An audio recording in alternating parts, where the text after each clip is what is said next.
Қайырлы күн, құрметті тыңдарман. Бүгін сіздермен сезім және сана айдары, және де бүгін сіздермен қазіргі таңдағы қоғамдағы болып жатқан кейбір сұрақтарға, кейбір мәселелерге жауап іздейтін боламыз. Көбінесе бізде подкастымыздың қонағы болып келетін әртүрлі маман иелері, әртүрлі мамандық иелері, қазіргі таңда қоғамда жұмыс жасап жатқан әртүрлі тұстағы азаматтардан осы қазіргі таңдағы сұрақтарға жауап іздейтін боламыз. Бүгінде енді бұл біздің бағдарламамыздың негізгі мақсаты сенім мен сана, дін мен қоғам, қазіргі таңдағы дәстүр мен заманауи көзқарастардың тұтастығы қаншалықты сәйкес келеді, немесе қайшылық тұстары бар ма, осындай мәселелерге сала мамандарына жауап алатын боламыз. Енді кезекте қонағымызды таныстырып өтетін болсақ, бүгінгі таңда біздің қонағымыз осы Ұлытау облысында жалпы Қазақстандағы мемлекеттік қызметтің ардагері, жоғары санатты педагог, облыстық ақпараттық түсіндіру тобының мүшесі, қазіргі таңда осы облыстық пул мүшесінің қызметкері Есмырзаева Гүлсім Пазылқызы келіп отыр. Қош келдіңіз. Құрметті Гүлсім ханым. Жалпылама енді лезде сұраққа көшетін болсақ, енді қазіргі таңда білесіз, зайырлық қағидасы көптеп насихатталып жатыр. Мемлекет тарапынан болсын, мемлекеттік емес кейбір қызметтік жолдармен болсын. Жалпылама зайырлық дегеніміз не? Зайырлық жалпылама дінді шектеу ме или басқа ма? Қысқа нұсқа өзіңіз жауап берсеңіз. Зайырлық дегеніміз енді бұл мемлекеттен діннің бөлектігі туралы айтады ғой, бөлінетін туралы айтылады. Бірақ та енді біздің қоғамда зайырлық деген бұл дінге қарсы бір жүйе емес. Бұл біздің конституциямызда әр адамның жаңағы діни сенім бостандығы туралы айтылған, және кез келген азамат өзінің қалаған дінін ұстана алады, және ол дінді ұстанбаса да ол ерікті. Сондықтан да біздің енді қоғамда зайырлық дегеніміз ол біздің жаңағы діннен бөлектігі айтылғанмен де біздің жаңағы адамның құқығы бірінші орында тұр бұл жерде.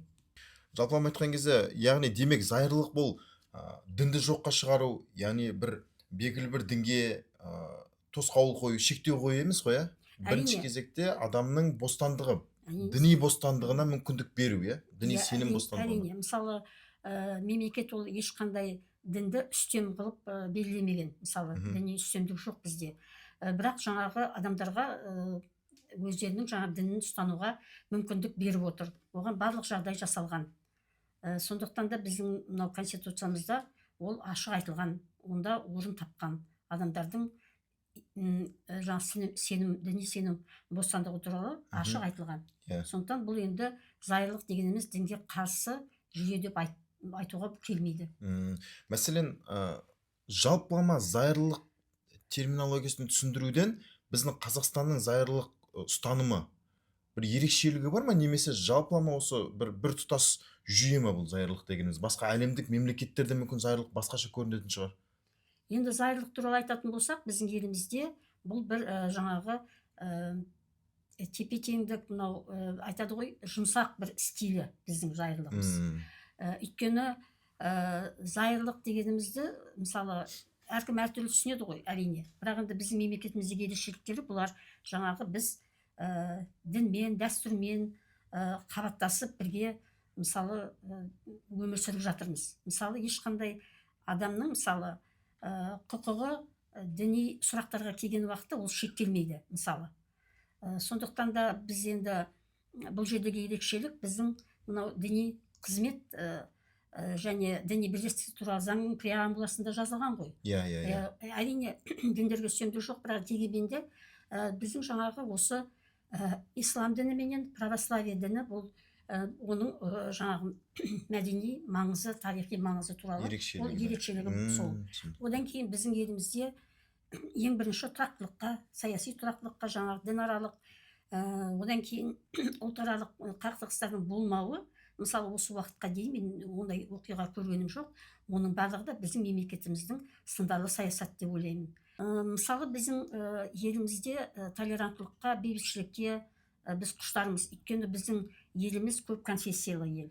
Көп конфессиялы болғаннан кейін әрине бұл жерде көп дінділік ол жаңағы қоғамда өзінің рөлі болу керек. Мысалы бізде ұлтаралық келісім деген мысалы орындар бар, иә, сол органдар бар. Сол енді осы халықтың бірге тату тәтті өмір сүруіне, бейбітшіліктің қалыптасып, ішкі мына тұрақтылықтың әлсіреуіне, сыртқы тұрақтылықтың қалыптасуына біздің мемлекетіміз көп мысалы жұмыстар істеп жатыр деп ойлаймын өз басым. Сондықтан да бұл жаңағы біздің ерекшелігіміздің бірі. Осы жаңағы толеранттылық. Ең жаңағы халық арасындағы, ұлт арасындағы жаңағы ешқандай дінге бөлмей бір-бірімізбен жаңағы осындай бейбіт өмір сүру, бұл біздің қағидатымыз, мемлекетіміздің бір саяси бағыты. Керемет. Иә, әрине ерекшелік деп айтуға келетін дүние, бізде енді Қазақстан Республикасы көп этносты мемлекет, өзіңіз айтпақшы, ол әрине көп этнос тұрған жерде көп дін өкілдері болу ықтималдығы өте жоғары. Енді дағдылы нәрсе, оған ешқандай қарсы емес. Сәйкесінше өзіңіз айтуыңызға келсек, яғни бұл ерекшеліктің бірі көп этнос болуымыздың да бір арқауы, иә.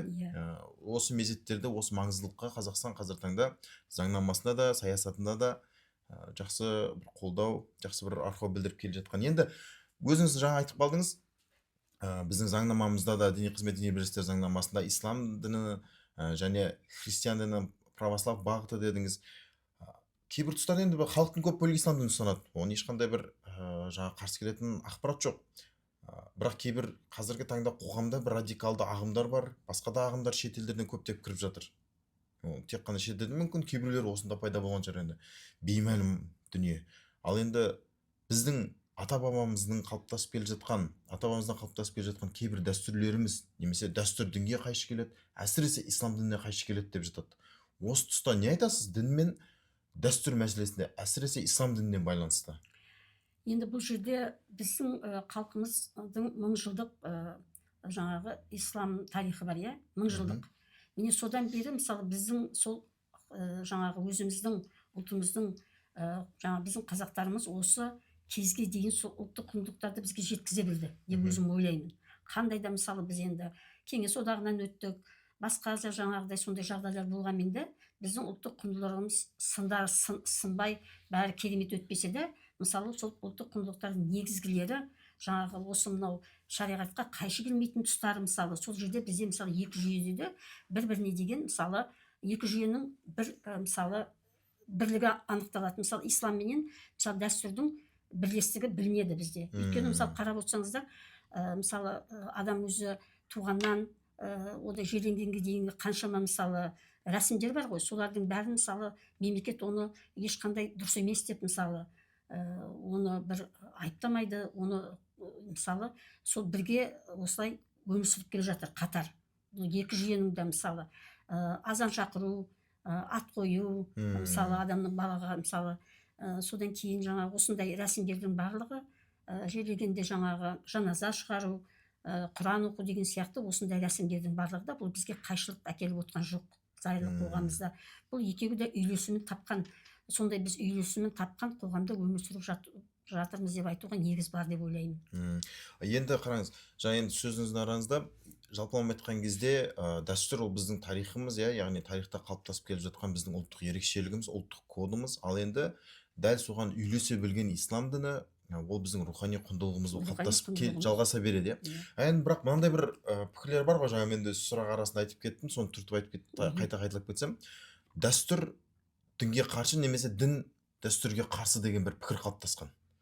Ол дін дәстүрге қайдан пайда болғанын айтатын болсақ, біздің енді 90-шы жылдардан кейін мынау көп дінділік пайда болды ғой. Ислам дінінің өзінде бірнеше бөліктерге бөлініп кетті. Мысалы кейбір жаңағы мынау шетін көзқарастардағы адамдар сол жаңағы дінді ұстаушылар дін жаңағы біздің адамдардың, біздің халықтың рухани құндылықтарына тиісе бастады. Себебі ұлттық құндылықтарды күйрету арқылы олар өздерінің дінін алға шығарғысы келді. Мысалы біздің дініміз таза, сендер жаңағы осы уақытқа дейін дұрыс өмір сүрген жоқсыңдар, сендер мынау жаңағы өздерінің дәстүрлерінің бәрін қиратыңдар, біз жаңадан жасаймыз деген сияқты сондай шетін радикалды көзқарастар пайда болды. Міне осыдан бастап жаңағы әрине халықтың жаңағы ол әрине халыққа байланысты, халықтың жаңағы діни жаңағы сеніміне байланысты, халықтың діни сауаттылығына байланысты. Ол кезде әрине жаңағы енді ғана келіп осы мен өз басым білемін, осы қалаға 2009 жылдары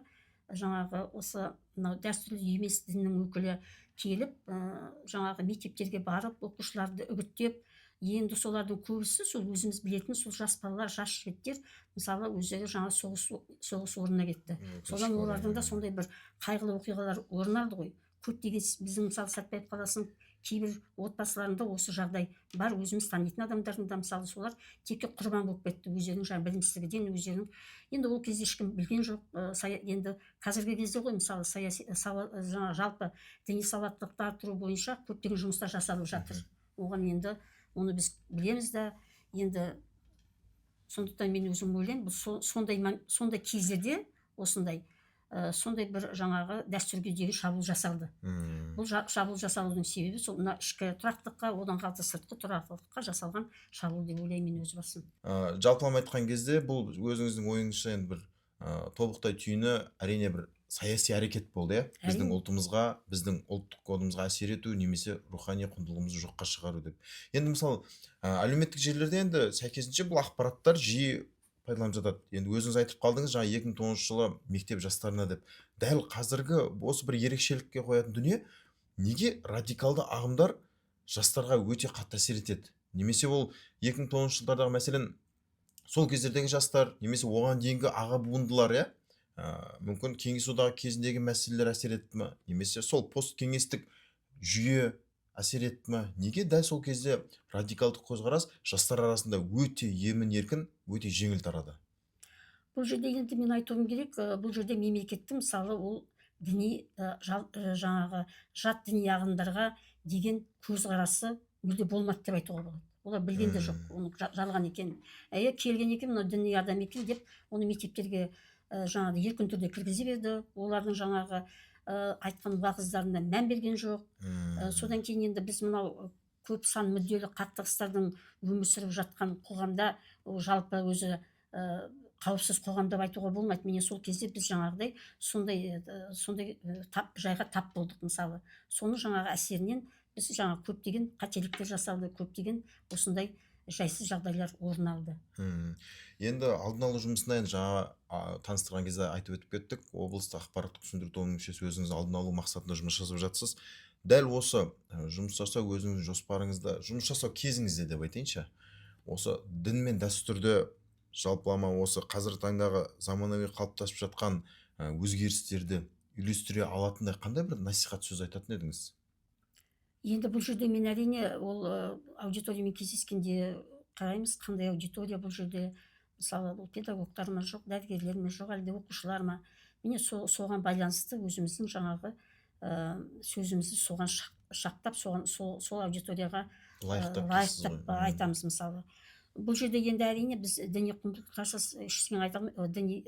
Жалпы мынау ұлттық құндылықтар туралы біздің негізгі жасайтын жаңағы акцентіміз сол жаңа ұлттық құндылықтарды біз бағалай білуіміз керек деп ойлаймыз. Өйткені бұл ұлттық құндылықтар сонау жаңағы атам заманнан келе жатқан, өзіміздің ата бабаларымыздан келе жатқан құндылықтарды жаңғыртып, қазіргі кезде ол жаңағы енді діни тақырыпта біз теолог болмағаннан кейін ол тақырыпты біз онша қозғамағанмен де жаңағы біздің дініміз туралы, осы мынау діни дәстүрлер туралы, діни деп айтуға болмайды, оны жалпы ұлттық мына дәстүрлер ғой енді жалпы.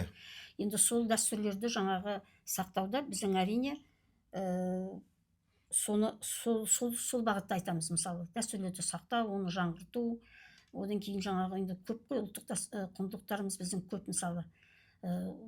Әртүрлі мысалы соған байланысты бізде мысалы сол аудиториямен жұмыс жасаймыз. Ал енді бұл сырттай әсер ету ғой, қоғам арқылы, сіздер, біздер арқылы, дәл осы мәселе подкаст арқылы да, әлеуметтік желілерде болсын, мектеп қабырғасында болсын, бұлардың барлығы қоғам арқылы жастар тәрбиелеу мәселесі.